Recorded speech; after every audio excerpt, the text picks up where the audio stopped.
I'm Peter Block here in Chicago at ACC 2016. For On the Scene with me is Thomas Engstrom from Copenhagen.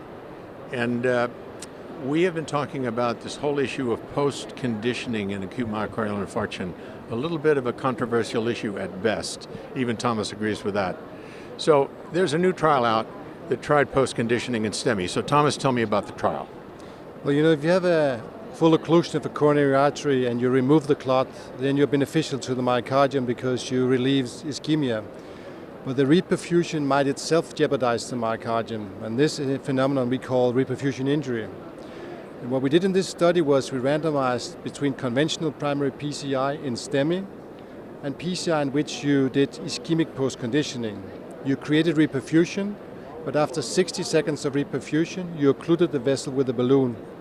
After another 30 seconds, you deflated the balloon to allow more reperfusion, and this was done in a total of 4 cycles to establish a more graded and gentle reperfusion profile. This obviously is particularly good for patients with large reperfusion injury potential. So what did you find?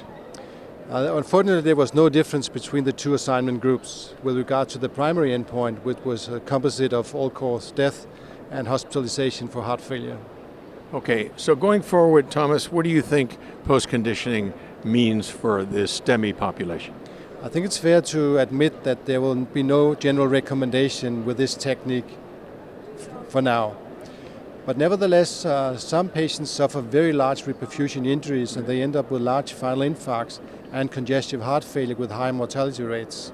So I think the task for the years to come is to identify those patients so we can take them out and then see if this technique will be both suitable and beneficial in these cases. Okay, so the trick is going to be to identify those patients that will have a lot of post-perfusion injury. Thank you, Thomas.